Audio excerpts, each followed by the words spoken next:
Man,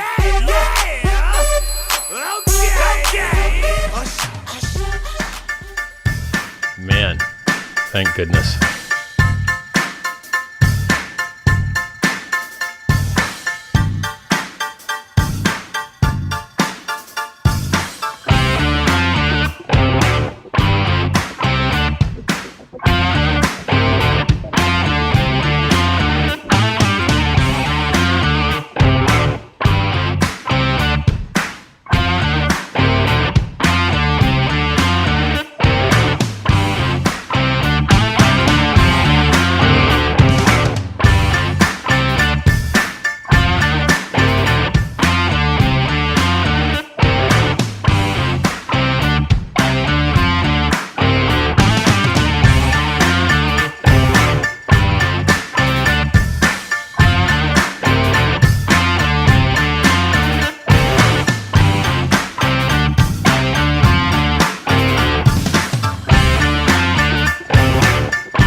Welcome to the HEX Late Show. It's 43 OG here.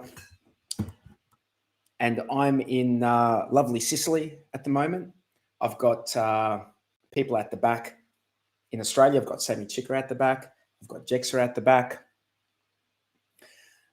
I think there's been a daylight savings change or something. So this stream is smack bang in the middle of my lunchtime. So excuse me if I'm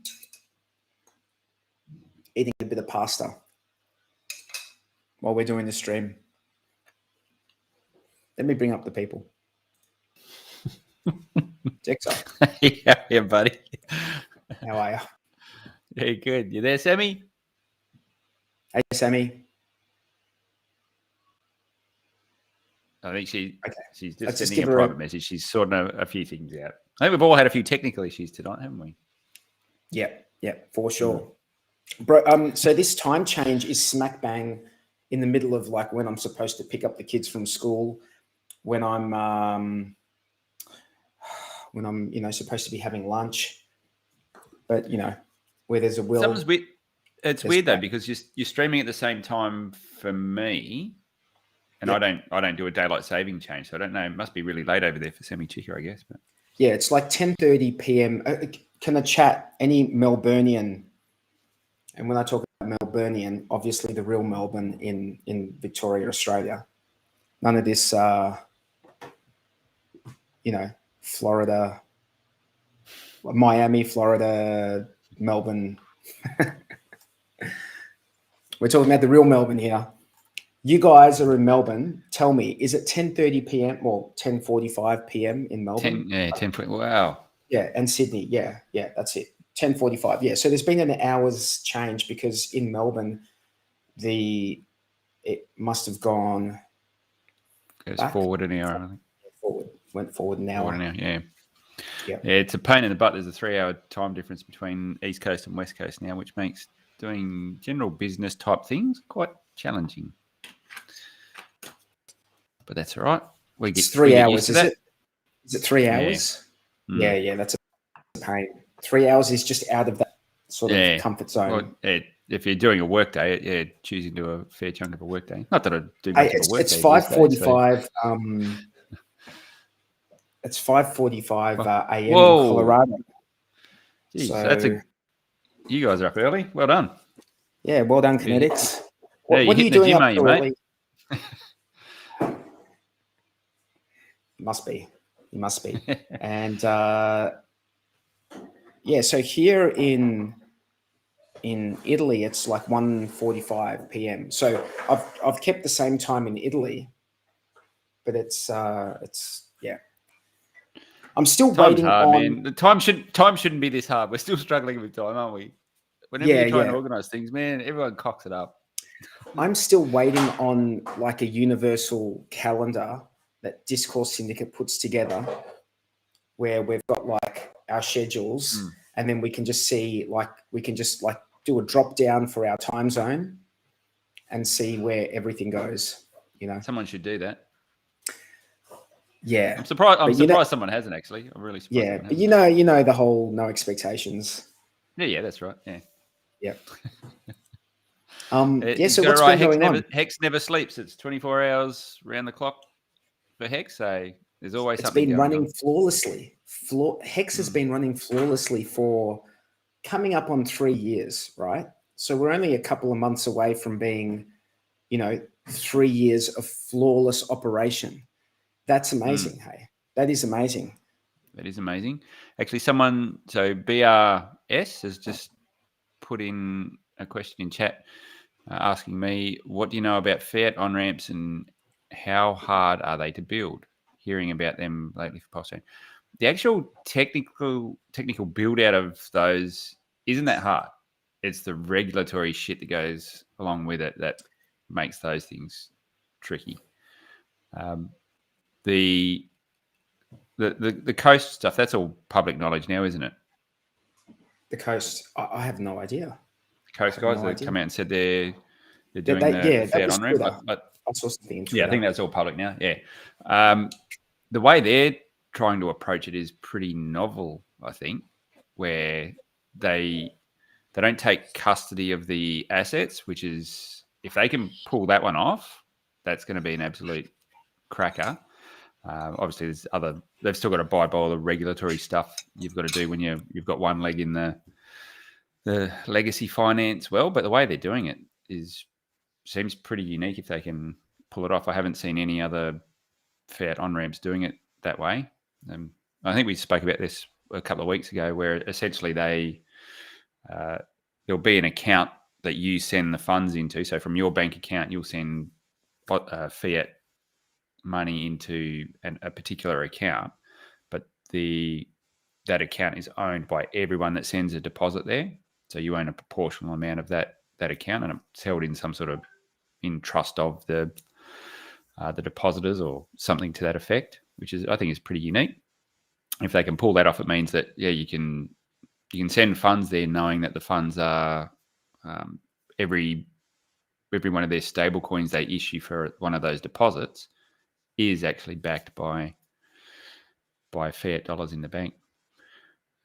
We did talk about this a couple of weeks ago, didn't we? Sorry, I've lost your audio there, mate.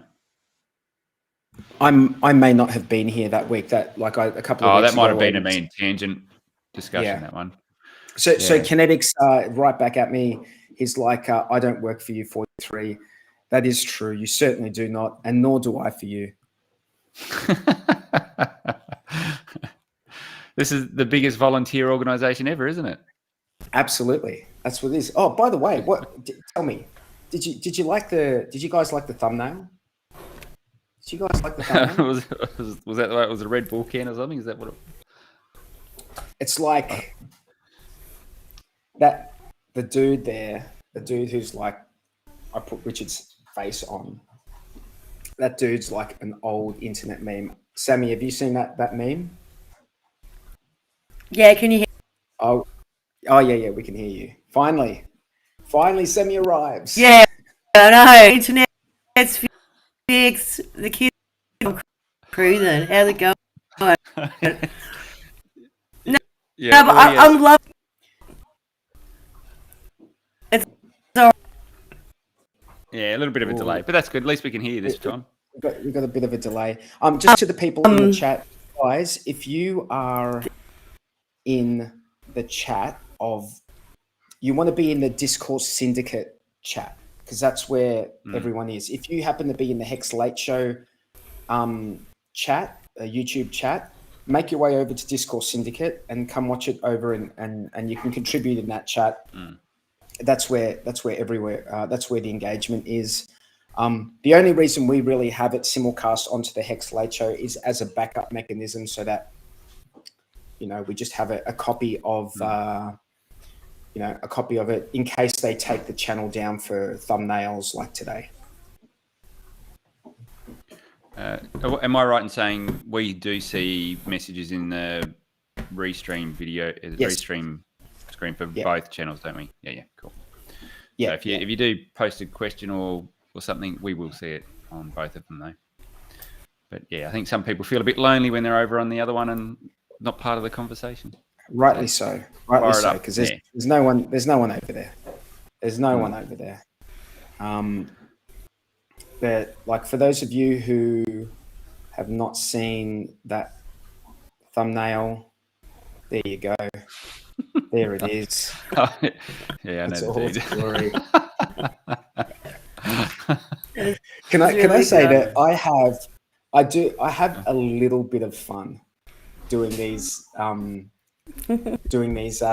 every week. There's a little bit of fun, you know.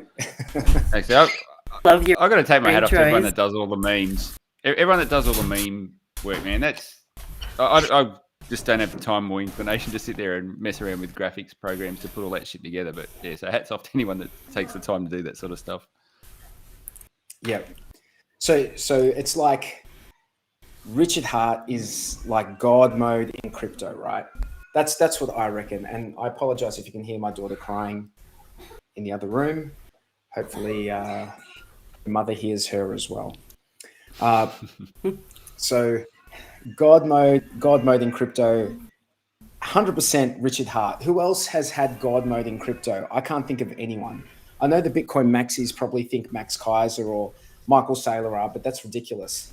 You know, those guys have not actually done anything apart from dance around like fools. All Michael Saylor's done is brought a big bag of Bitcoin. That's his claim to fame. And then proceeded to go and pump his bags, which, hey, good on him. But he hasn't actually built anything that I'm aware of yet. No. And, but Richard Hart has built something. He's built HEX, which is what this show's all about. And like, look, if you look at the price of HEX right now, which is, you know, if you're looking at an asset, you're going to look at the price. The price is down quite a bit at the moment from its all-time high. Now, look, obviously this is not financial advice because I'm not a financial advisor. However, historically speaking, if you look back into the history of crypto, the assets that perform well were worth buying on the dip. So, you know, although I don't have a crystal ball, I don't know what's going to happen. Buying HEX on a dip might be a good idea. It might be a good idea. And then if you stake it, you can make more HEX by staking it. And that's something that's hard coded into the contract. So no one actually needs to be around to pay you like what was the one that collapsed with that Mashinsky guy? What was that one? Celsius, yeah. So there had to be people doing work in Celsius to make sure that you got paid. And eventually what happened? Everyone got screwed. No one got paid. Yeah. He tried to flee the country. That's not the case with HEX. HEX is a smart contract. So you interact with that contract. The contract resides on the Ethereum blockchain. And there's quite a few forks out there of Ethereum at the moment, but it lives on the blockchain and you interact with it. So for those of you who are joining us for the first time, that's basically, and I might just get this off because I'm trying to talk serious. I might get this dude off the screen right now. So I think the last couple of years were definitely in crypto. It was all about yield. So I think Richard was pretty clever. He was been working on HEX for 2 years before it released, and it was fundamentally about building something that could stand on its own on a blockchain, needed no external inputs, and would pay trustless yield. You mentioned Celsius, and platforms like that, which are centrally controlled, are pretty much a black box where you deposit your funds. They've ultimately, in Celsius' case, they actually had ownership of your funds. That was in the T's and C's. And then they do whatever they want to do, whatever trading and degenerate stuff they want to do in the background to be able to generate a yield for you. And what's interesting is everyone's still, in the crypto space, they still have a dig at HEX because you get paid in HEX. And HEX is just this yield is generated from inflation in the contract. And they seem to have a real hard time reconciling that. But then something like Celsius, which was this centralized thing, also paid yield in their Cell token. So you might get, I don't know, 2% on your Bitcoin if you just wanted it in kind, so wanted to get paid in Bitcoin, but you might get 5% if you got paid in their Cell token. But where did the Cell token come from? Well, that was just minted by the Celsius team whenever they wanted to dish that out. Now, I don't know whether they had limits on that or whether there was a fixed supply or what, but they're sitting there throwing stones at something like HEX, which is purely trustless. You know exactly what's going on. There's no black box. This thing is, it's on the chain, so you know exactly how it's going to operate. It's just a massive double standard going on. It was quite. Yeah, I mean, like, people do have a dig at the idea of paying the yield from inflation in the system, which is essentially what goes on in Bitcoin, right? Yeah. Essentially is what goes on in Bitcoin, where if you're a miner in Bitcoin and you win the block, or you're part of a pool that wins the block, then you get the block reward. And essentially in HEX, it's the same thing, really. But instead of being a Bitcoin miner, if you own HEX, you stake that HEX, and that gives you the opportunity to earn more HEX. Just 1 second, right? got a few issues going on in the background there. So can you just say something quickly, Sammy, just to see if we can hear you properly? Can you hear me? Yeah, Sorry, that's awesome now. Yeah, that's heaps better. You're back in sync. So go on. I know you've been on holiday. Yeah, you're still cutting out a bit. I think you were asking me if I've been on holiday. Yeah, I've been off the grid for 2 days. I got to say, it's been awesome. Like, no phones working, nothing binging and dinging with all the messages. Yeah, totally switched off from civilization, and it was good. We were hiking in some hills just outside of where I live. Had my 2 daughters with me, my wife with me. Just no phones for anyone, no devices for anyone. Yeah, it was awesome. It was you actually communicate a little bit better. And they had to do the hard yards. We had them loaded up with backpacks and had to carry all your own food, water, sleeping stuff. So it was cool. Awesome. Sounds like and then as soon as I got back into range, everything just went. And what about you? Hey, how's your holiday going? Are you talking to me? Yeah. Yeah. Sorry, we got mad delay. We got mad like 5-second delay.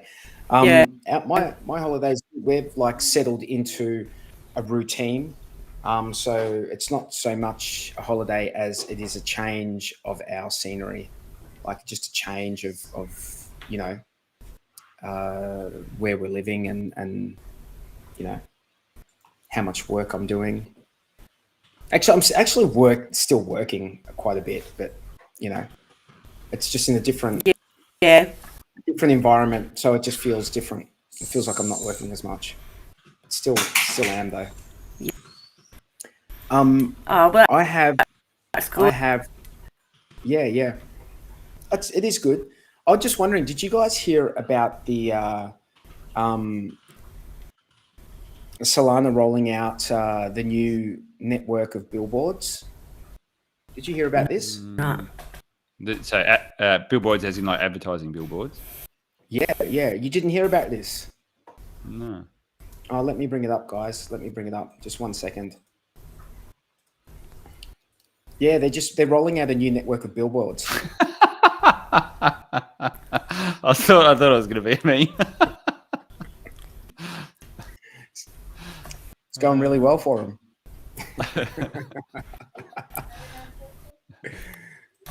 Oh God, I hope Pulse doesn't have issues like this.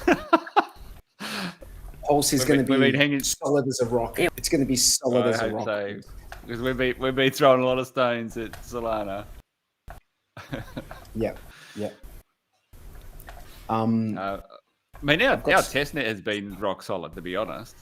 Yeah. Mind you, it's not. I don't know whether it's getting absolutely hammered, but I think it's a pretty active testnet.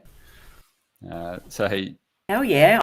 I'm providing liquidity for all the pairs. Easy to do it there. Do you reckon we'll have to set ratios?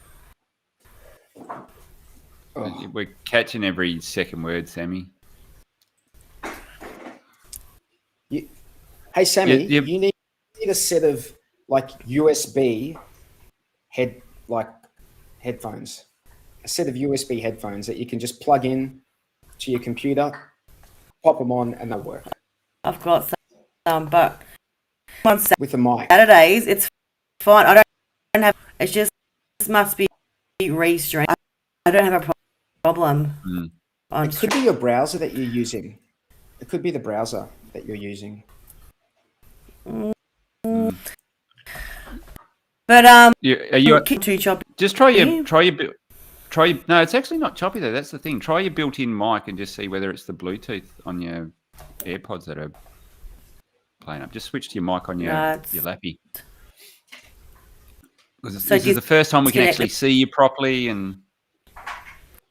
It's fixed. Let me try and take the Bluetooth. Yeah. Yeah. So just put on the normal mic. Yeah, is that better? Yeah. Is that better? Yeah, I think it is. Can you hear me? Except we're repeating. Feedback. We got feedback. Far out. Can't win. Still getting feedback?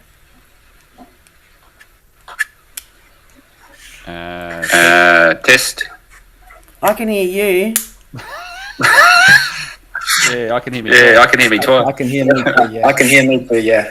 Yeah, you might have to. Go back to what you're doing, Sammy. This is. That's all right. I'm going to jump off anyway, guys. It's getting late here, but I did want to say hello. And I was going to tell you about my trip to Vegas, but if the sound's cutting out, I'm not going to hang around anyway. So it's cool. You know, if you're just talking, then it should. It's fine. It's fine. You go for it. You go for it. That's all right. So I was just going to tell you that I had a fantastic trip in Vegas at PulseCon and caught up with Blue Bum. Me and Blue Bum hung out a bit.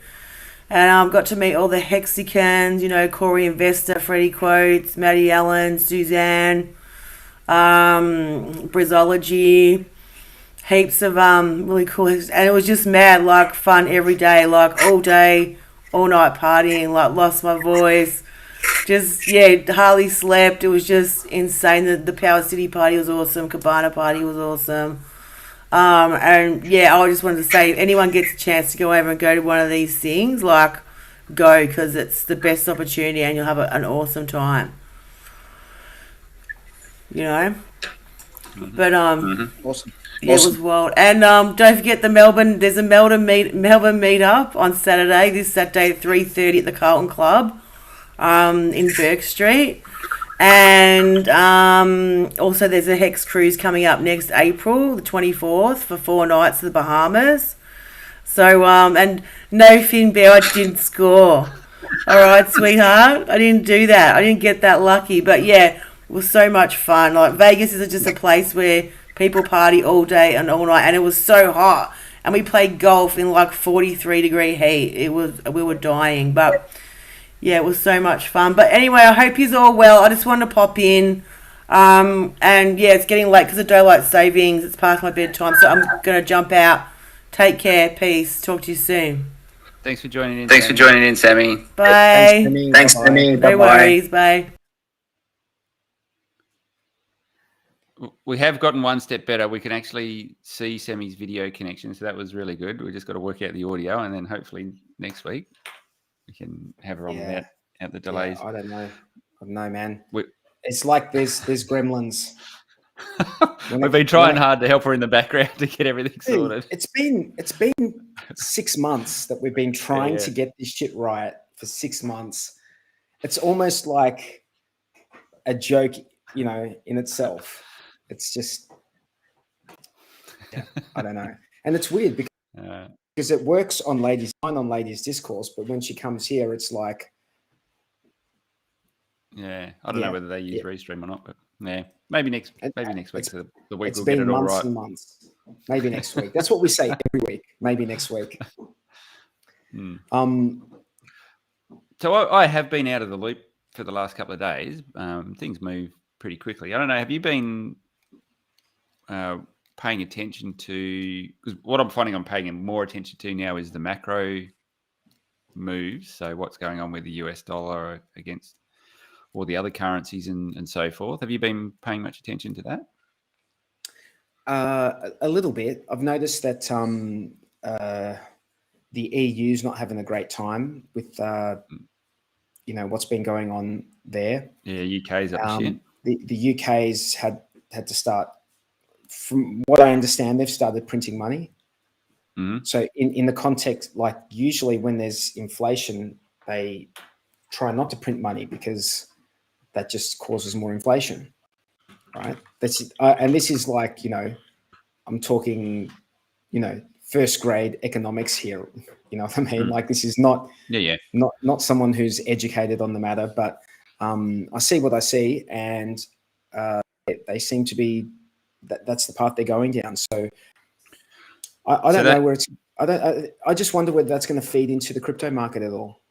Yeah, so a couple of comments I'll make on that. So the UK, they had an issue on Friday where it was something like 90% of their pension funds were going to get basically get dragged down. Like they were going to get margin calls on all their positions to do with bonds, or what they call gilts over there.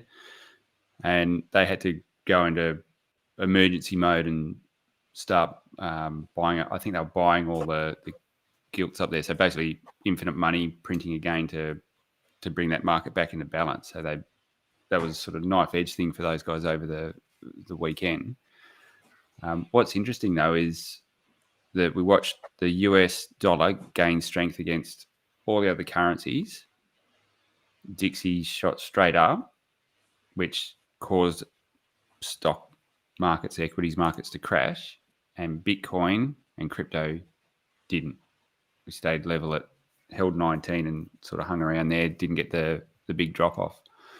So that's kind of interesting. And if we keep seeing that happen with the US dollar and it's not hitting the cryptocurrency market, that could be really interesting times. Like if this market does prove itself to be a bit more resilient when we go into these turbulent times, obviously it's been smashed completely recently, but we were also we were mid-cycle, like a normal crypto cycle anyway. So we're following the halving cycle. Didn't go up as far as everyone thought it would. But what if we were just finishing and completing our cycle and we've found our bottom now, and it does become that asset or that sector that is resilient to what's going on outside of all the madness of the fiat printing? It would be bloody crazy. It would send the market through the roof. I think part of what attracts a lot of people to crypto is that it seems to be a completely different type of asset to what we know traditionally, or what we've known of traditionally. So it sort of fits into what you would expect for an asset that's not supposed to be, like, you're not supposed to be able to sell a paper version of it, even though they're sort of doing that with Bitcoin. Well, they're sort of doing that with Bitcoin. You would expect with the other cryptos where they're not doing that, I would expect that to in the long term, at least in the long term. I mean, you never know in the short term, but in the long term, I'd expect that to turn out positively for those who. But then again, we are in uncharted territory. I mean, this is seriously uncharted territory. So we don't know what's going to happen. We don't know what's going to happen. I'm just got, we've sort of got our money on the harder form of the harder asset rather than the soft stuff, which they just print ad infinitum. Yep. And that's like, I got to be honest, I got into crypto for mad gains and didn't really want to understand the macro world that much and really didn't care for bonds and things like that. But man, you get in here and you've got to start understanding it because everything is so interrelated and they all play off against each other. So I'm just in catch up mode this last year trying to understand how all of those markets work. And if you want to know how hexagons feel in the current environment, I'll just show you a clip. This is how hexagons feel. Oh shit. That wasn't supposed to happen. Let me try that one again. Hey, let me try that one again. Let's see.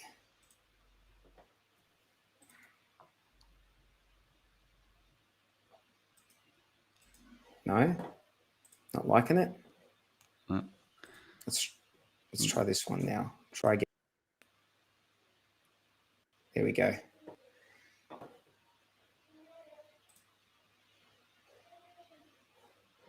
I make that play. Well, that sucks. Here we go. How hexagons feel at the moment, yeah.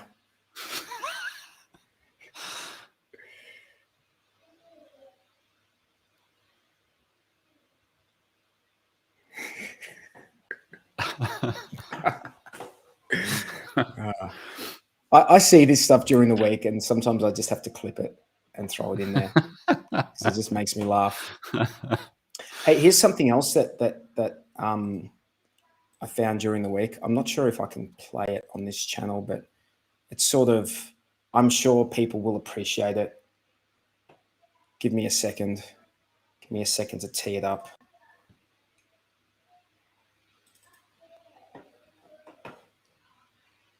Actually, you know what?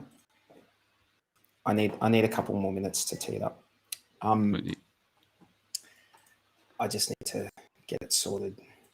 So where are we? Sounds like you've been busy. You've got a collection of things worth watching there.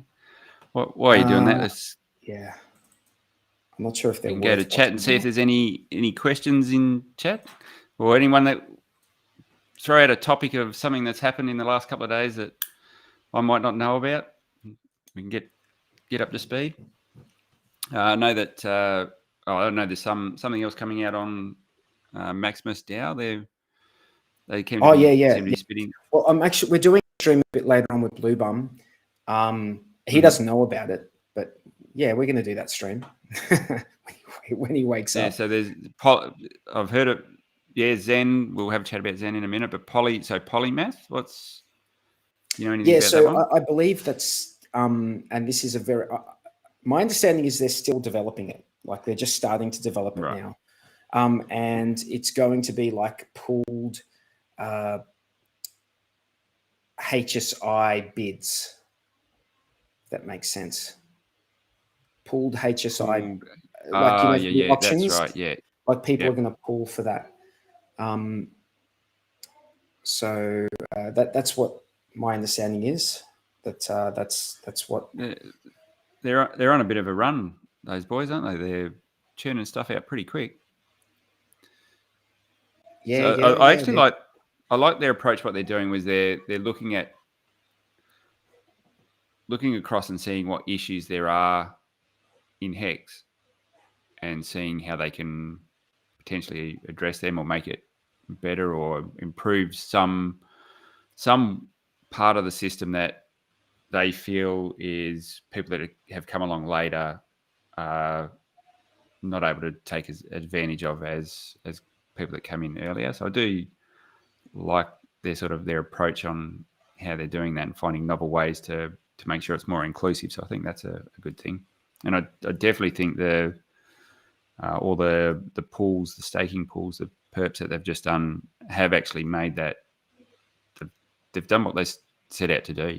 I think it's great for smaller players. Like smaller players, if you want to avoid paying those gas fees, these tokens are top tier, like HEX derivatives. They are like, you can see that the HEX is getting staked, and the contract says that the owner of those tokens is going to get a cut of the at the end of that stake. So look, and I can see people referring to tokens in the chat. We're not really on the HEX Late Show. We're not really interested in talking about things that don't have to do with HEX. So I know that you guys are talking about a token in there. Doesn't really have anything to do with HEX. It's got to do with it's an airdrop, and they're targeting the HEX community because they know that the HEX community likes airdrops and gets engaged. But there's nothing actually specifically there from my understanding, for hexicans or people who have staked. There's nothing special there. So given that that's the case, that we're not really going to cover that because it's not doesn't really fall into what we do here on the HEX Late Show. There is what else has been happening? There's that weight token.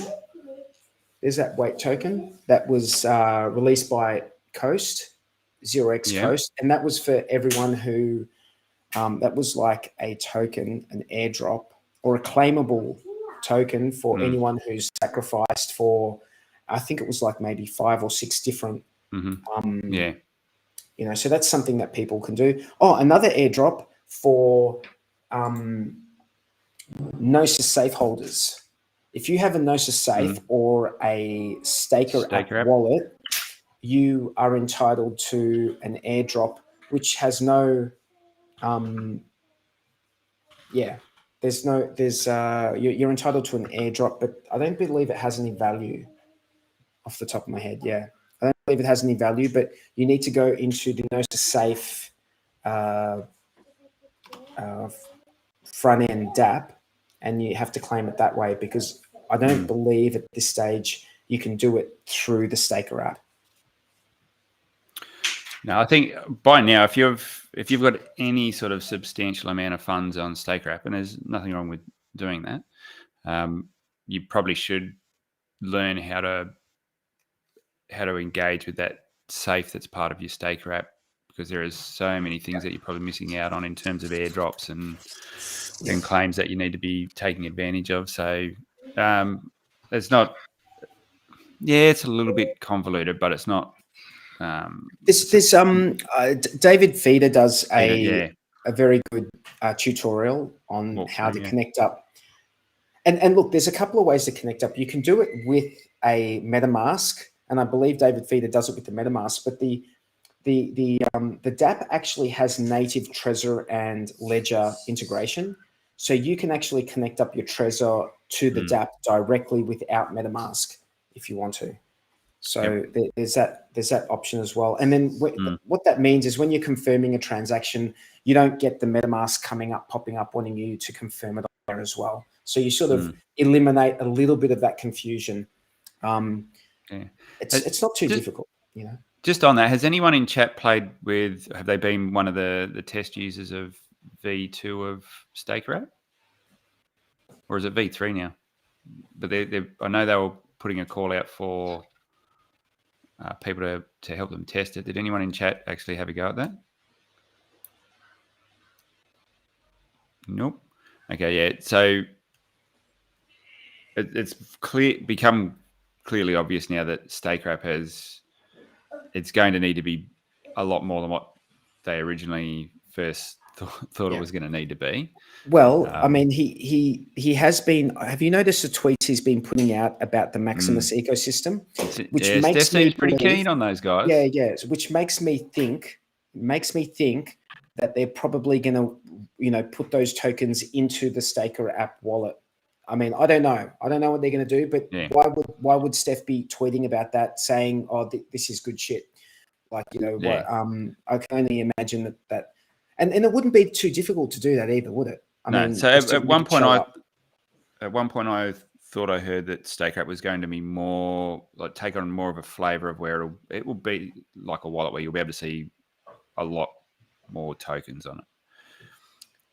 Yeah, and it's just clearly, obviously, they need to now. just on that safe token, which is an airdrop, which I think you can claim 50% of it now, and then the other 50% will be at some stage in future. That token is a governance token, so it doesn't have any value right now. But as Johnny Chaos, I said Joey Chaos, Johnny Chaos, rightly, you know, points out here in the chat, it is something that you can delegate to staker, the staker app, and what that does is it gives staker app like power, leeway. So if there's any proposals, you know, he can maybe even put forward proposals, and then people can, other delegates can vote, that he can vote.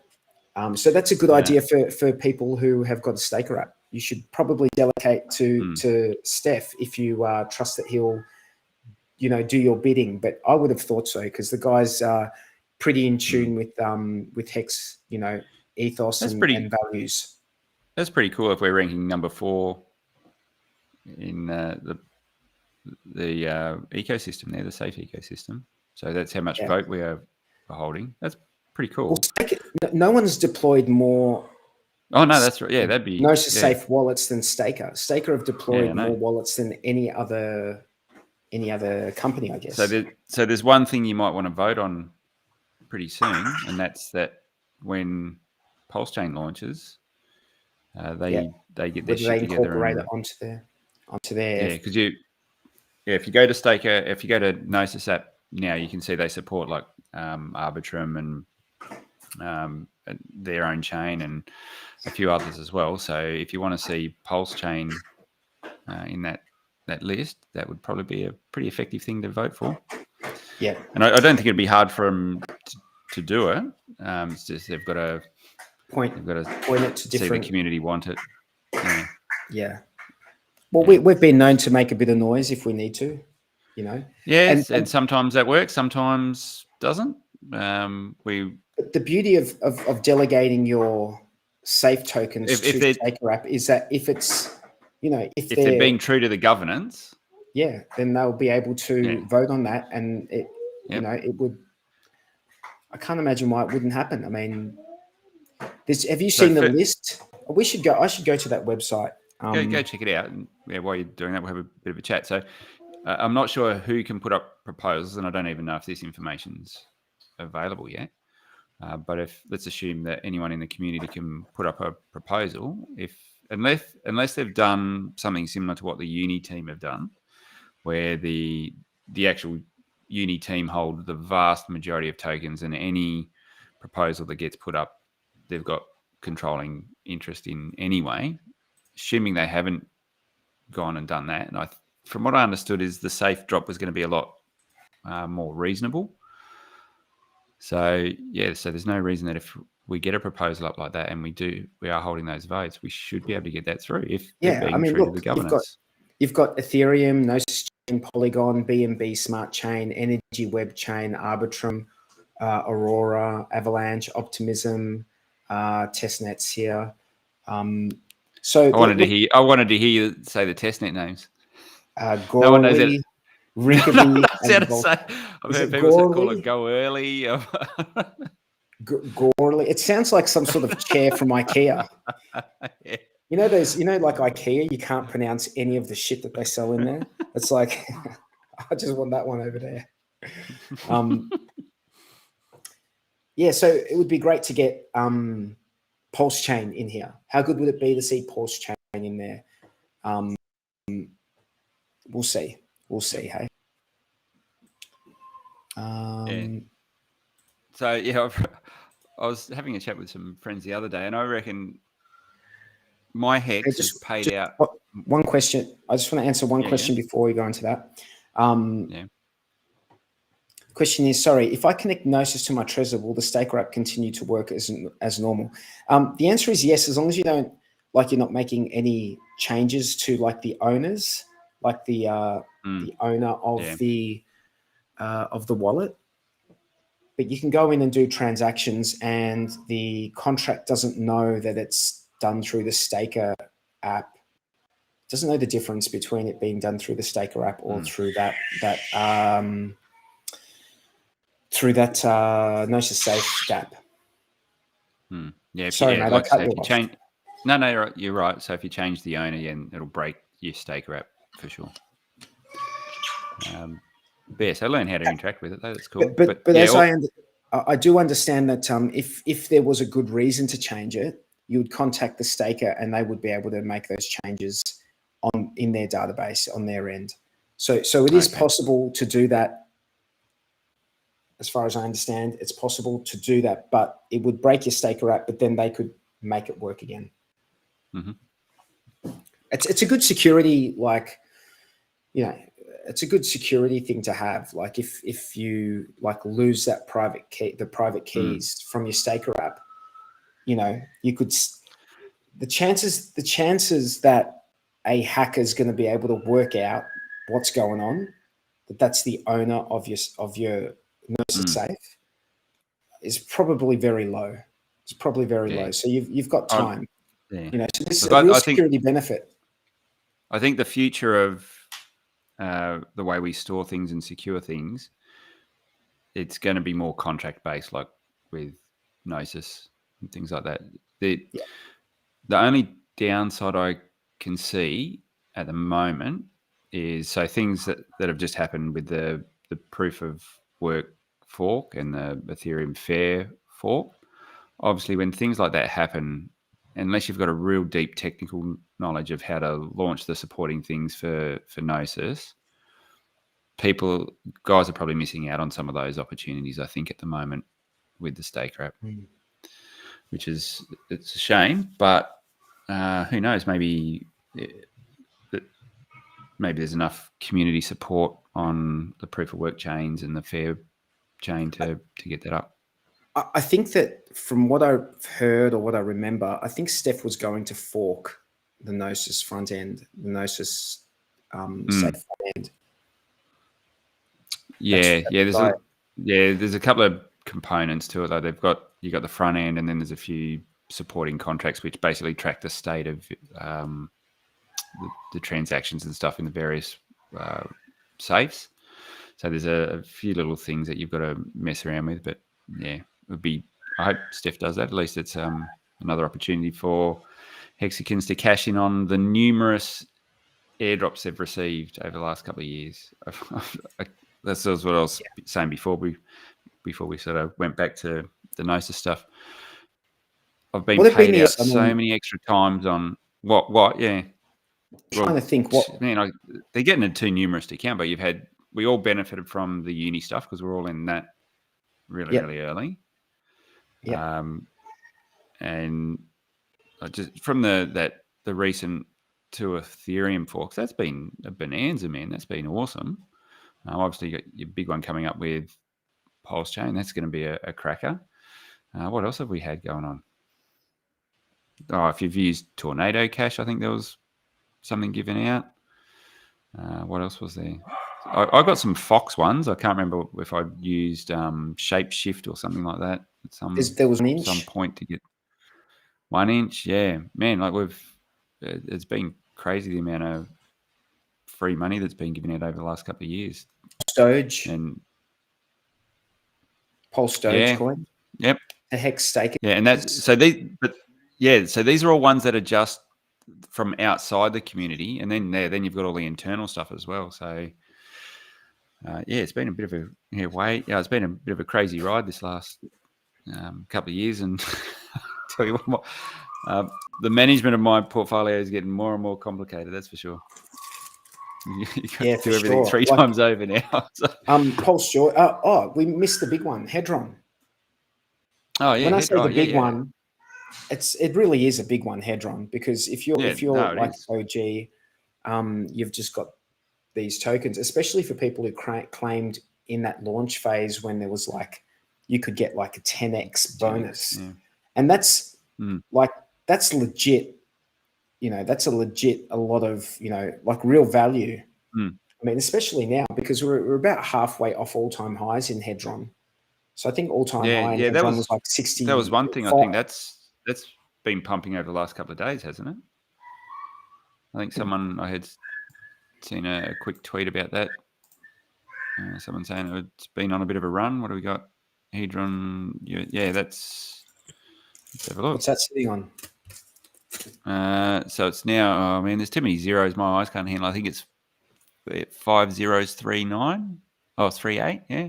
Oh, really? So yeah. Over the past, the all-time high was 5065 or 66. Yeah. So over the past week, we've gone up 46% on Hedron. It's crazy. 7 days, 42%. Yeah. So that's all free stuff that's been given out. And I firmly believe that's got a long way to go yet. Still, like that's still finding its feet. Have you heard about like the people who made the Pulse Doge? I think they're doing like a Pulse Bitcoin. Yeah, heard that one as well. Yeah. So I'm interested to know how, like, the thing about Pulse Doge, it was given to all HEX stakers, right? So it was great for HEX. If you're a HEX staker, you did really well out of Pulse Doge, right? And it actually disproportionately rewarded people with smaller T-share counts in one wallet. So it was based on like your ranking, your staker app, what do they call it? You like your spirit animal ranking, whatever it is. Yeah, what's that called? I forgot what it's called now. It's like your animal ranking in which is it's super. Can I just say how weird that is, right? It's so weird because when they came out with that, I did not give two fucks about that ranking. I did not give a rat's ass about what animal I was. And then something very strange happened. I started caring about that ranking. I started caring about it. And to the point where it made me, I can say with no doubt in my mind that ranking made me invest more and stake more. Just that ranking has made me invest more and stake more, which is ridiculous. I'm a grown-ass man and I'm chasing after like some like little cartoon. It's weird. It defies logic, but it worked. So I don't know if it worked for other. No, it worked definitely. I had the same effect. Like I was, and it wasn't even so much about moving up a rank, but moving up within that group. Yeah, because there's a ranking within each animal. Within what is it? Spirit animal? What I forget what it is. I can't remember what it's called now. That's pretty sad, isn't it? We can't remember it. Someone put the name in chat. That's how OG we are in HEX, right? We're so OG that we've forgotten what other people are learning right now. We've already forgotten. League. No, I think that's what it is. League. That's the one. League. Yeah, spirit animals. But that was a big hook so that was before it went on to StakeRap. That was what Steph put up on hex.live. Hex.live. Yeah. And so that was the thing it was a really nice, slick interface for everyone that was in HEX. And really. Hex.live, you could only put one address in. You could only put one address in. Yeah. And I remember like every week it was like, bro, you need to like be able to aggregate these addresses. You need to be able to do that. It's like, and it's just like, no expectations of the work from others. So it doesn't matter how old you get, the gamification stuff still works on you, doesn't it? Yeah. Yep. Hey, I've got a clip here that I'm going to play. It's just a random clip that popped up in my feed, and I thought, oh yeah, I might just play this.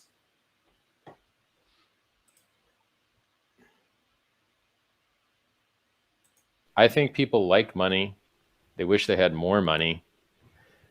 They know that the only way they can get more money is by getting a raise at their job, getting a different job, or saving and waiting.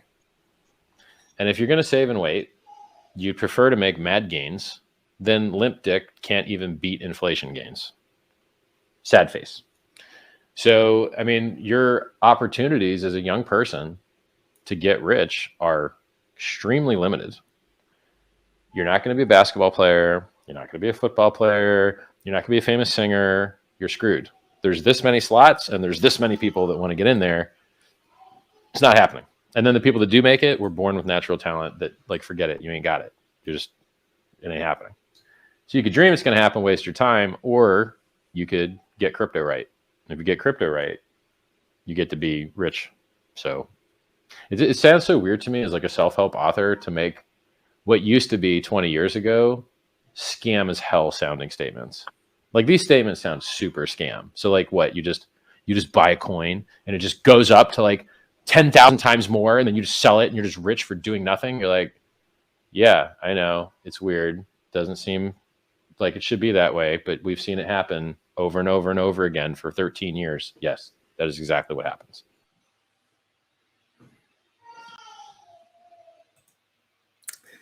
Yeah. So I'm just noticing some people unfollowed. Yeah, that's saying that they unfollowed Richard for a week after that stream.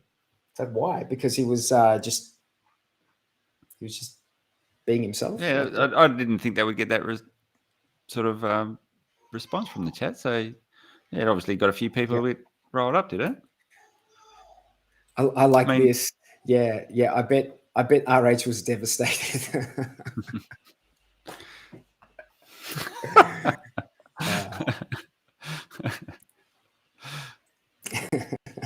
So what do you think was the trigger point?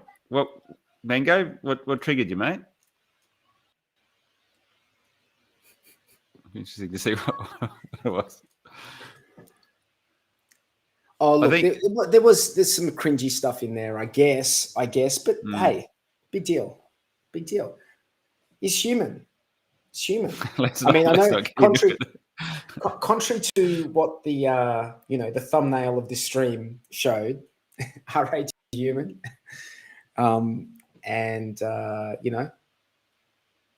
it is what it is. It's not a big deal, Actually, there's something. Sometimes I like hearing that sort of talk. It sort of just satisfies something in me that I don't ever have to say anything like that. So if that makes sense, maybe not. I don't know. Not a big deal. What else have I got? Oh, did you see that AI render of Richard Hart? Did you see that? No. Check this out, man. This is like you have got quite the collection going today, haven't you? This is like slide night at 43's house. Bro, I didn't know who was showing up. I had no idea who was showing up. I'm like, I need something.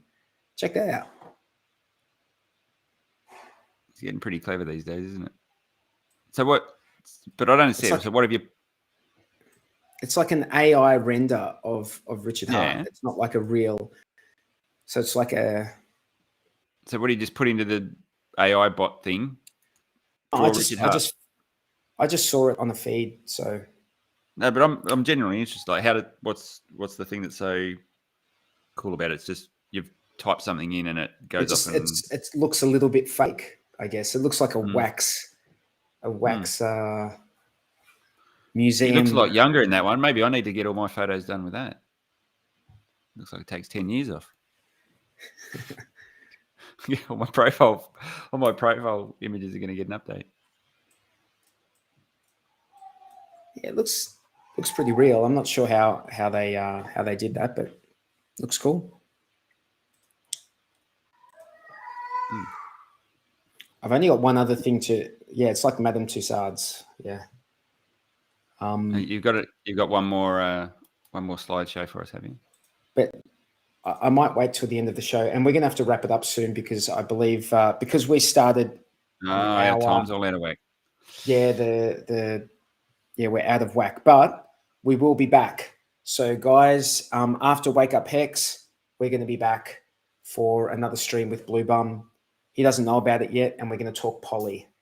We're going to 3. Actually, I'm not sure when the Wake Up Hex crew. Hey, Kinetics, I know you don't work for me. Could you run off and find find out when Wake Up Hex starts?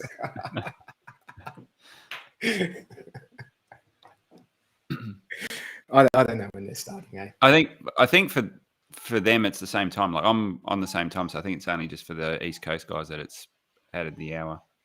So I think we're all good, depending on when you've lined up this other stream, obviously. Wake Up Hex starts in an hour and 20 minutes. Okay, gotcha. Yep. All right.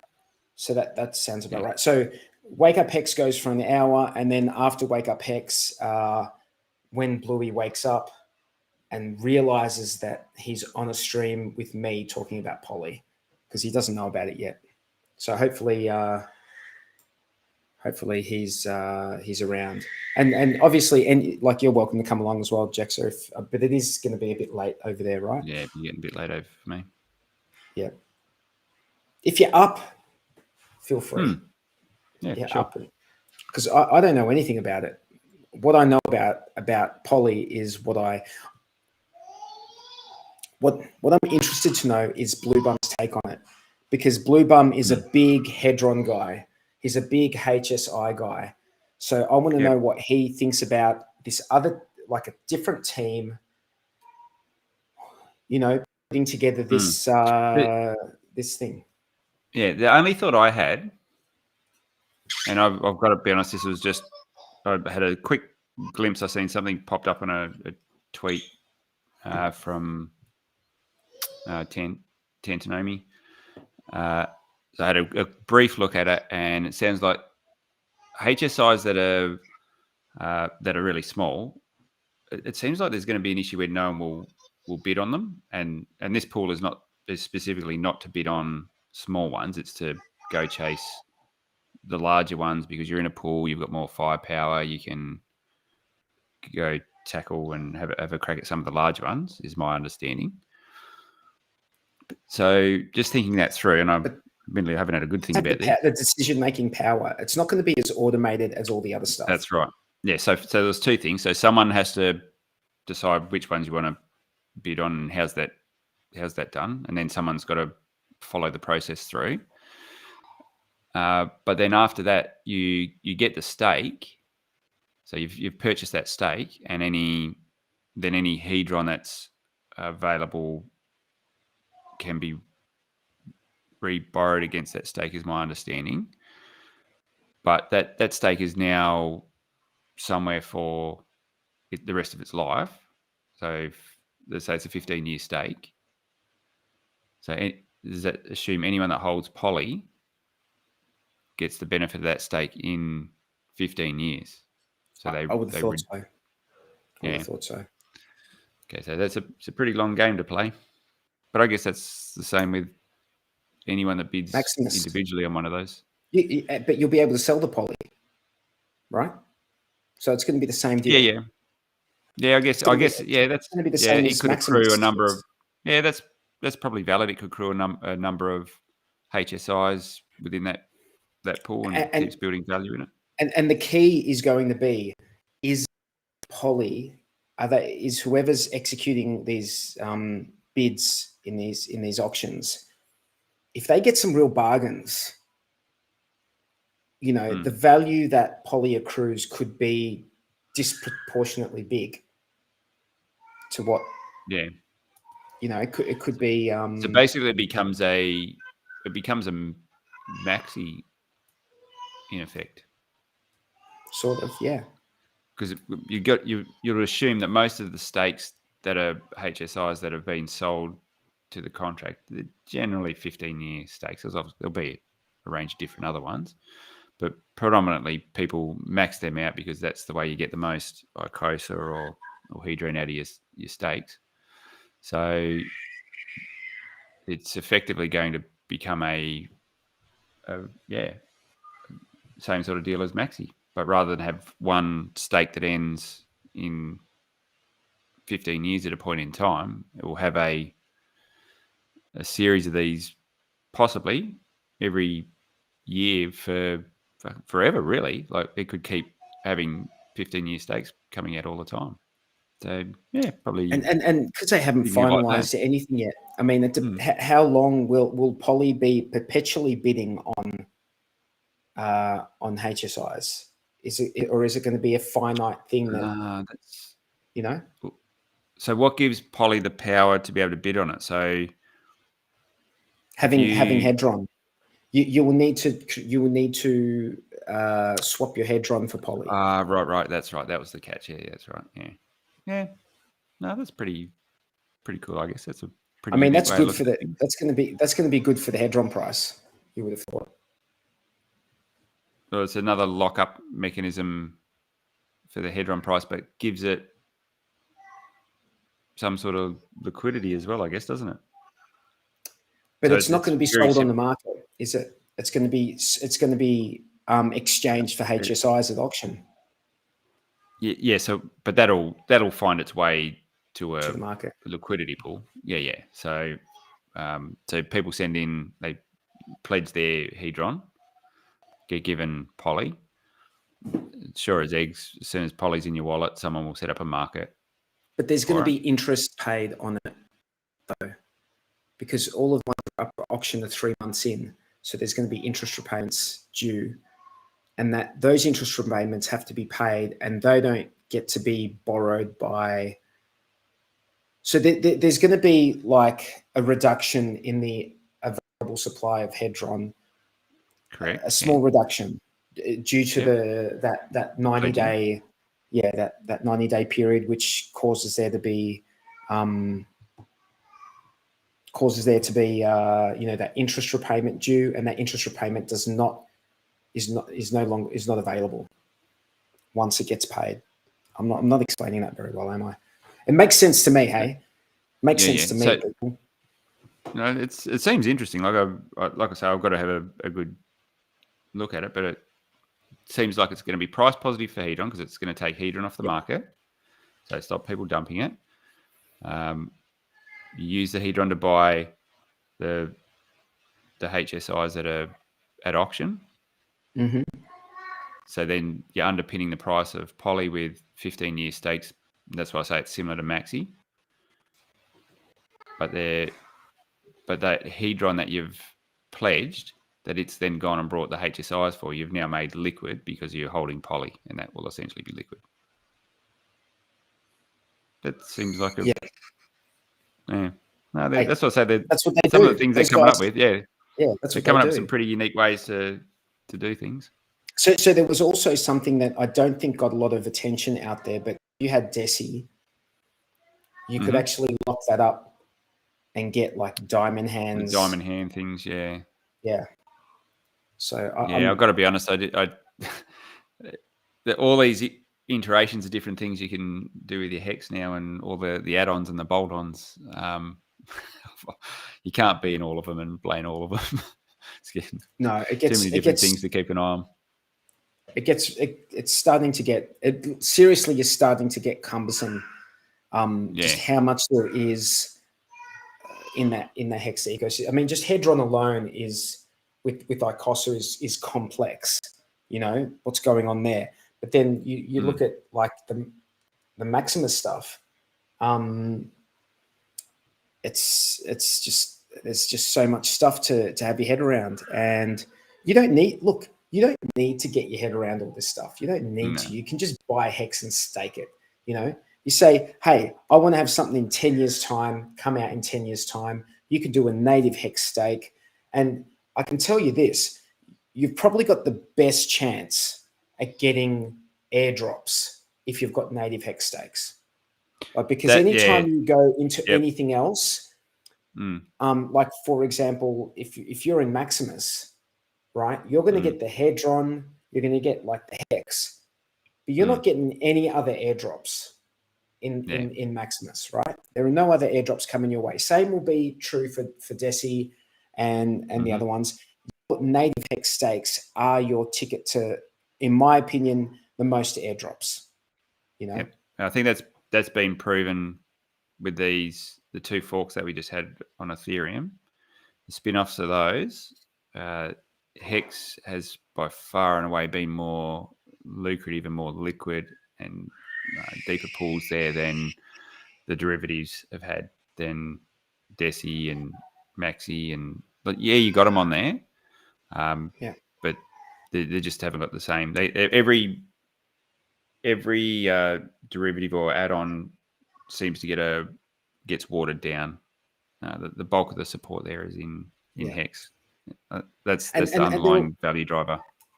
There are going to be people who are like, well, look, I don't want to do a native HEX stake because I'm just so hard locked. I can't even move it to a different address. That's not exactly the case, right? If you get a staker or a Gnosis safe, right, the contract which holds your stake, you can change the ownership of that, like we were talking about before. And then options been there for quite a while, you know. So it's not true in the same way it was true in the first 6 months of HEX. In the first 6 months of HEX, people who were just doing their native stakes, those native stakes were 100% never moving out of that address. That's it. But people who started staking through Staker app or through a Gnosis safe, they are able to change the ownership. So if you do have a security issue, you can change it over, and that's a flexibility, but you do take on that contract risk. But as far as I can tell, that there's not been any issues with that. No issues. We're coming back full circle here to the start of our conversation.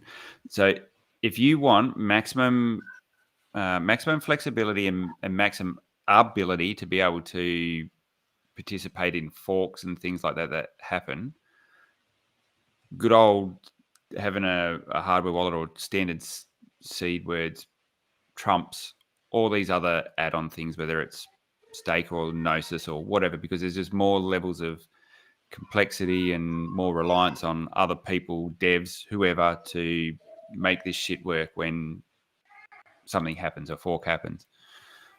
Whereas if it's just on your own keys, vanilla, you've got the biggest chance of being able to take action on these things earlier. And because sometimes the most lucrative time is early in an opportunity. And if you're reliant upon other things, you lose that time aspect there. Maybe it never gets supported, or maybe it takes time for it to get supported.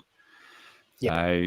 So, and there's people in the chat who seem, they're like, oh, there's so many coins to manage. It's too many coins. Too many coins. Oh, hexagons. Yep. That's a bloody good problem. Oh, there's all this free money. All this free money. Shit. I don't know what to do with all these fucking tokens coming my way. Oh shit! I'm blinded by all the tokens. Yeah, it's a good problem to have, peeps. Yeah, absolutely. Absolutely. I don't think other ecosystems have these problems at all. I don't think we're going to see much more madness like that. That was a once in a 3 or 4 year event with all the forking of Ethereum in the way it happened. I just don't think you're going to see that again. Like obviously PulseChain, but I don't think there was a specific reason that happened where the miners forked off. It's debatable that they needed to split it into 2 new proof of work chains, but you know how it is. You get competing forces of trying to. Is it only 2? Wasn't it 3? Oh, there's probably more, mate. Who probably is more. Yeah, I thought there was more. I don't know. Oh, look, it wouldn't surprise me, and that's what we've seen with Bitcoin. It just every man and his dog forked Bitcoin, and it got to the point where everyone just lost interest after the second or third one. And I don't think we're going to see that again with a full state fork of Ethereum. But they were different times as well. Like it was a lot easier to go into a centralized exchange and put the money through. Like back then, I remember Binance had 2. You could trade 2 Bitcoin on Binance without KYC back in the day. Yeah. Up to 2 Bitcoin. So those days are long gone. right? So Yeah. the difference with all these EVM chains is that there needs to be a bridge. You need a bridge to get out if you don't want to go to a centralized exchange. And I know there are some centralized exchange out there, but you know, I'm not. Oh, I'm going to say something now that I'm just fearful that you know they just lock your funds and say, oh, you can't have them unless you KYC. I'll say something now which I don't think is going to go down real well, but I reckon it's true. And the speed with which exchanges picked up these forks of Ethereum happened pretty quick because the native asset, the exchanges held a fair amount of it. Now, whether it was their own or customers or whatever, they held the same token count or coin count on the network as the original. The big difference with PulseChain is they're getting watered down by a million X or something like that, I think it is. So what's the incentive for those guys to list Pulse quickly when there's not that financial value built in? That's something I've just been ticking around in the back of my head. Is there enough carrot there for those guys to do that quickly? Obviously, there's all the PRC20s, which will have the same token count. So that's obviously worth looking at. I think what this has shown is exchanges will list anything that's going to generate fees. Having a bridge to it, in my opinion, having a bridge to Ethereum is as good, or a bridge to Bitcoin, or a bridge to any major other chain, like any other chain, is as good in my mind. Like in my mind, it's as good because at the end of the day, you need an exchange to cash out, right? You need an exchange to cash out or to cash in. So you can go through another chain and then just bridge across, but you need to trust the bridge. Yeah. You need to have trust in that bridge. So hopefully there's a trustworthy bridge. I'm interested to know what if there's going to be one. That's effectively how everyone was using these centralized exchanges for this process, is they were using them as effectively a bridge to get on to the network. So probably a fair point that if there is a solid bridge that we know is trustworthy and people can bridge into, then that will probably solve a lot of those issues. I guess I was more thinking from an initial community support and engagement and getting the centralized exchanges to come and play in the sandpit. So that's just a thought that's been bouncing around in my head. I don't know whether it'll make a difference or not. Like Finbear just said, and like I mentioned before, if these exchanges are just seeing huge amounts of volume go through those pairs at the moment, through the ETH-W pairs and things like that. So they're just rubbing their greedy little hands together. They're cashing in big time on all the volume, the trading fee. So if there's enough of that around, I'm sure they'll put their hands up. Yeah, absolutely. Dude, we've been going for about an hour and 20 minutes. Do you want to anything else you want to talk about? Oh, I'm just trying to think. Like I said, I've been out of the loop for a little bit. So I guess the things that were interesting me, like I said before, was it'd be interesting to see what chat thinks on Richard Hart unfollowed Tangent. There's something can everyone ask Richard to refollow Tangent? Yeah. Come on, Richard. Refollow.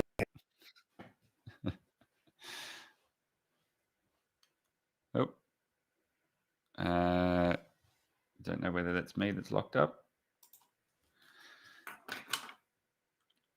Okay, guys, I'm just going to ask if you can still hear me. I'm not sure if I've just locked up or whether it's day 43.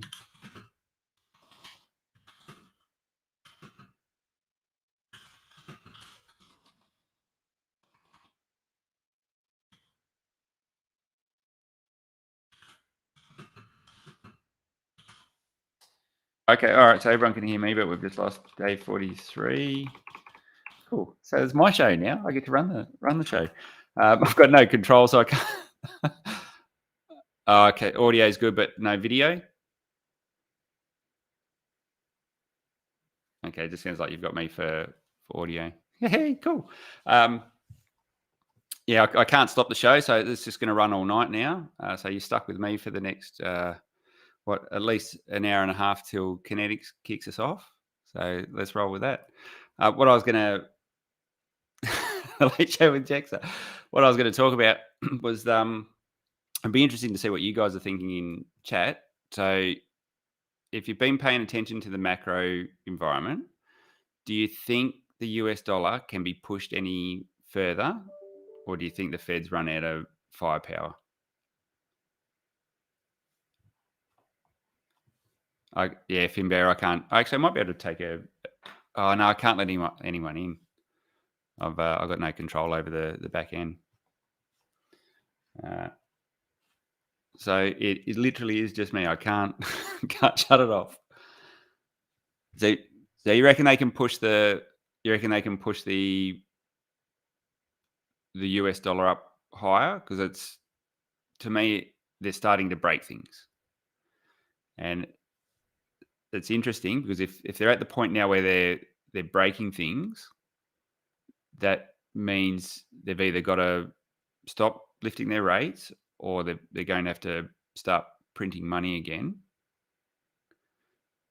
And so we know they can't run out of firepower. Like, they can print however much they like or ratchet up rates however much they like in theory, but it's other countries that are getting screwed over at the moment.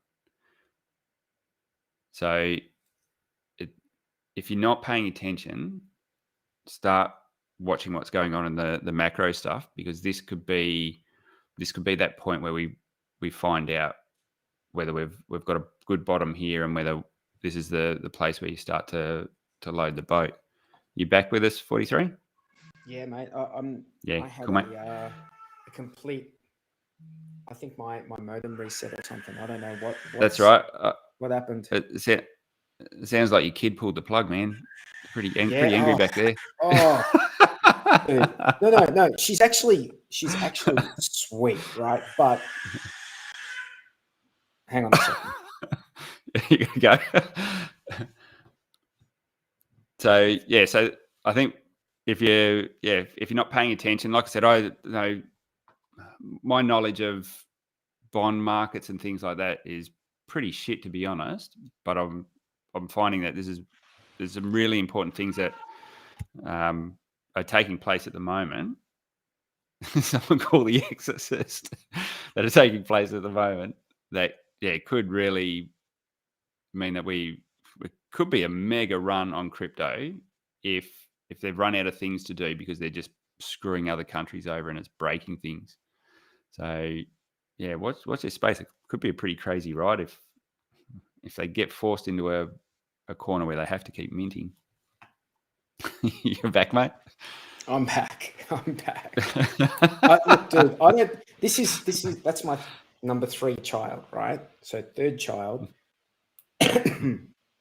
For whatever reason, it might have to do with the fact that we've just got less attention for her than like all of our other kids, because the other kids, if you've had 2 or more kids, you realize that as you progress, there's less time for each kid, the more kids you have. Like, funny that.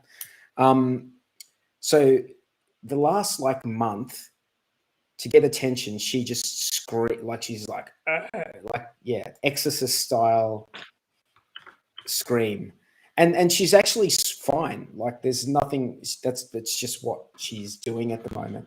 So I'm not a massive fan of it, to be honest. Not a massive fan of it at all. But what are you going to do? So I did catch you talking about bottoms. Bottoms, yeah. Yep. No, I was just saying that, like, I've been paying more attention to the macro stuff, and I've been listening to a lot more people talk about that and just trying to get my head around it. And what happened in the UK the other day, and what Japan's doing, where they're starting to, I think they're selling all their US treasuries now. So they're having to actually actively take steps to thwart all the movement that the Fed's making, so that countries stay healthy. So But if at some point, if the US dollar is strong, it makes sense that you would sell down some of that US dollar if you're holding reserves, right? I'm going to run out of knowledge real fast It here. So you're seems talking like from just Japan's point of view? Yeah. Like if they're holding US dollars, but US dollars really strong against everything else, it seems like the right time to sell down some of those US dollars because it's so strong. Yeah.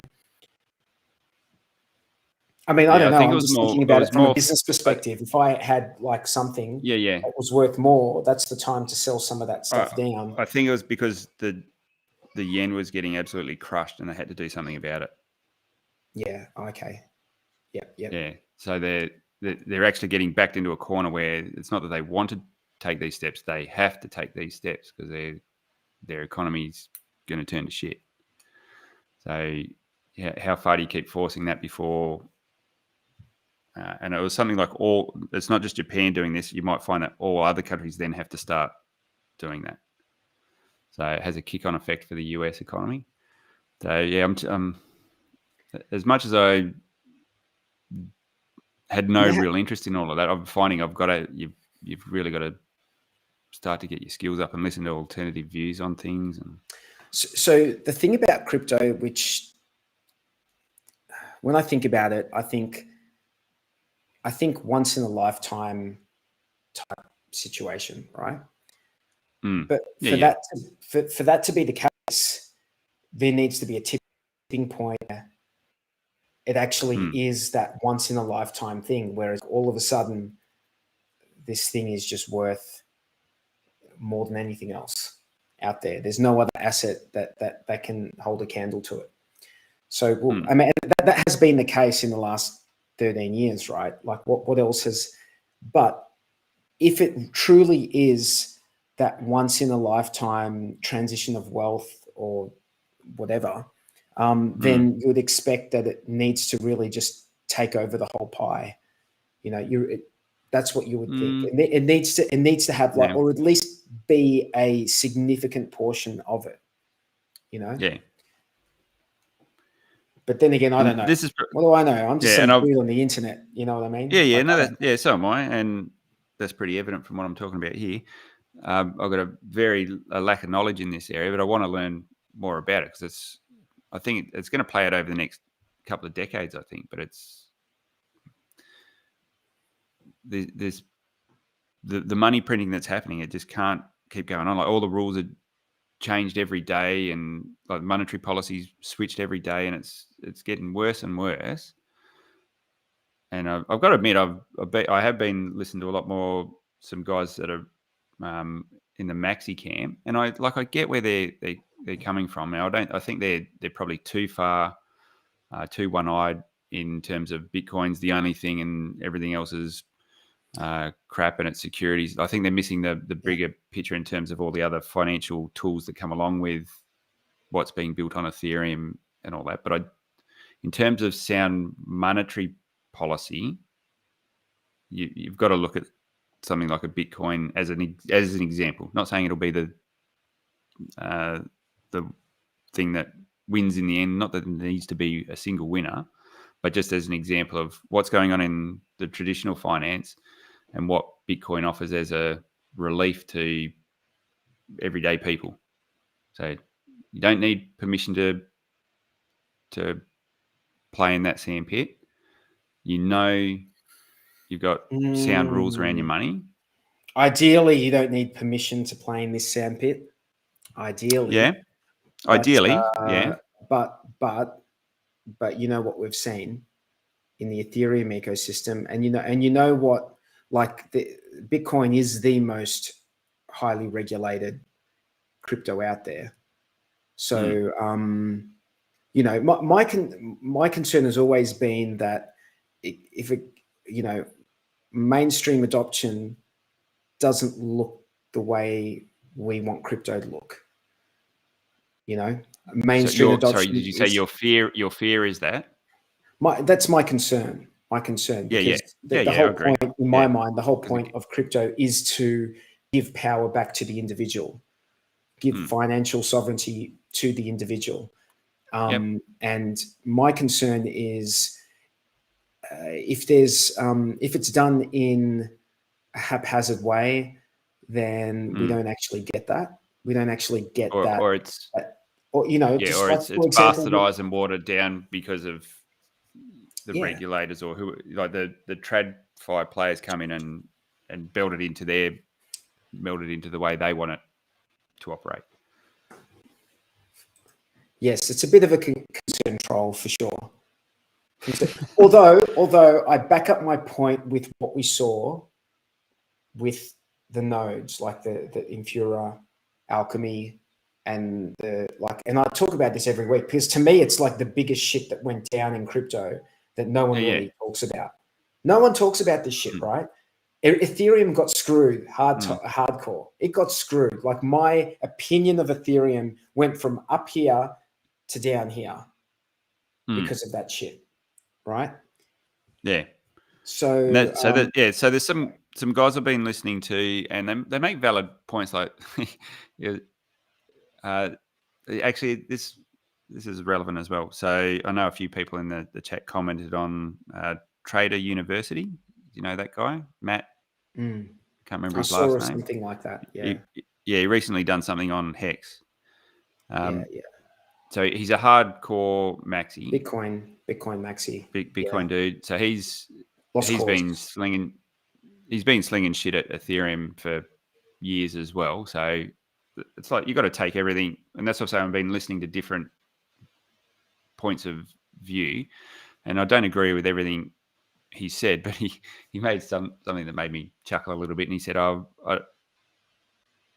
don't know, like, I'm here to congratulate Ethereum, but I don't know, should you congratulate someone that's just castrated themselves? Like, they're so happy that they've achieved the merge, but in his mind they've castrated themselves because now they're centralized in terms of Coinbase, and the validators are all operating the nodes and have the potential to be now sanctioned or have sanctions put on them, which leads into your thing about Tornado Cash.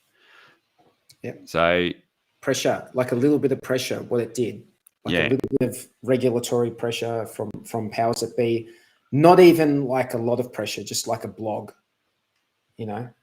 and people were, they were all willing, all these entities in the ecosystem, willing to acquiesce, and just like, oh yeah, whatever you guys want, like, and look, the network is such that you can run your own stuff, you can run your own node, you can broadcast to the network yourself, you can do this stuff, but that's above and beyond what the average person's going to do, So in real terms, the average person just doesn't get to play with certain things because it's been excluded by the powers that be in the ecosystem. Yeah. And that's what, ideally, you want an ecosystem that where that's not happening, that's, in my opinion, that's what you want. You want an ecosystem where that's not happening. Yeah. So either it can't happen. Well, yeah. I mean, that's really, you want it so it can't happen.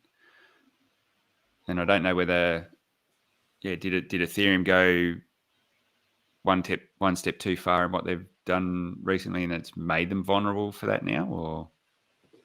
But this happened before the merge. Yeah. Well, it was all, so there was a couple of things that were really coincidental. So you had lack of integrity, not lack of integrity, but it's the flaw was in existence prior to the merge. This flaw in over reliance on these, and I guess it's our fault for just relying on MetaMask, which is defaults to Infura. So and I'm trying to think ahead of this, so that you've got Coinbase, Kraken, all these guys, Binance, they've got an absolute ton of Ethereum, Lido, and these are centralized entities that hold them. And so I'm sitting there thinking, okay, what who want to preserve their value? They want to preserve the value as well. I mean, that's the whole point. Yeah, they want to do.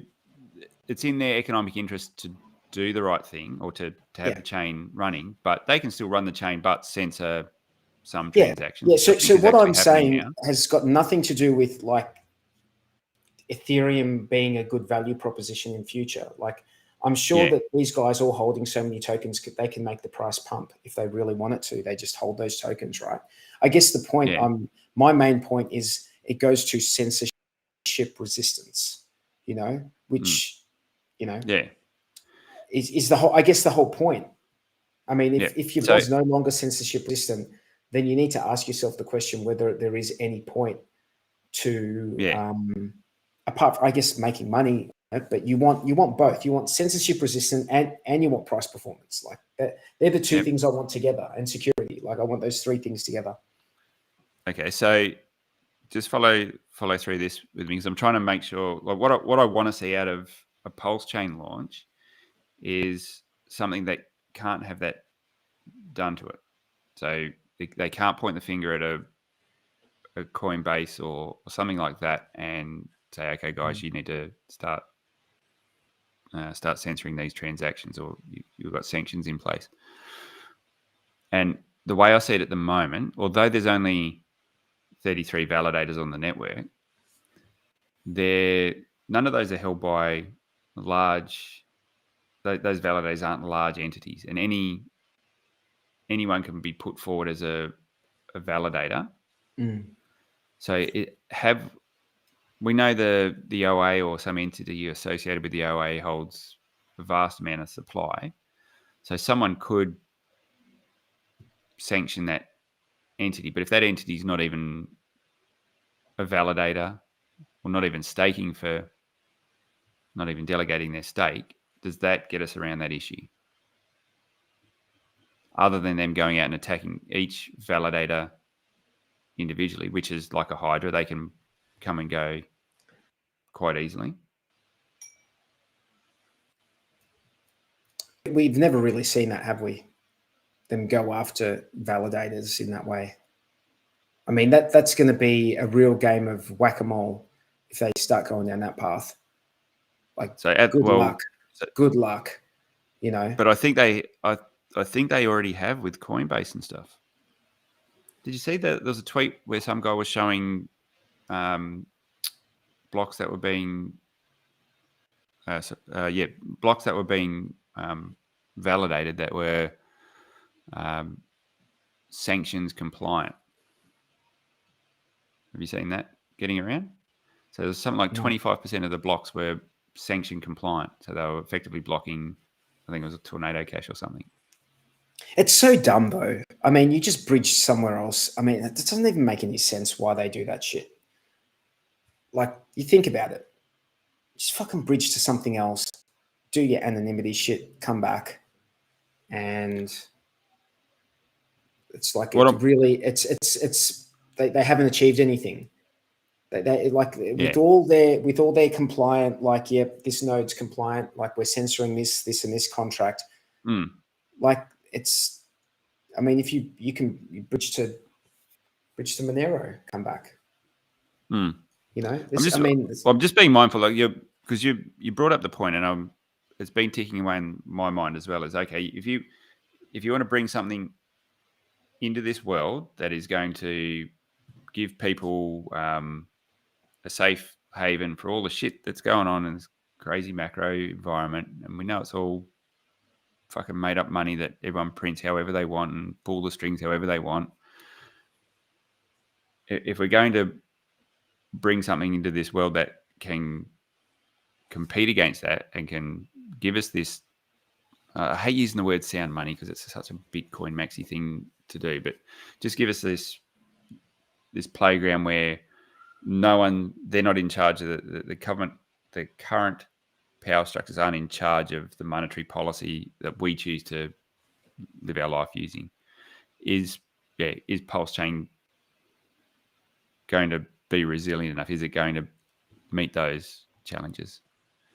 Because it sounds to me like Ethereum has watered its position down. My hope is that PulseChain gives us this DeFi space and gives us control over that that realm.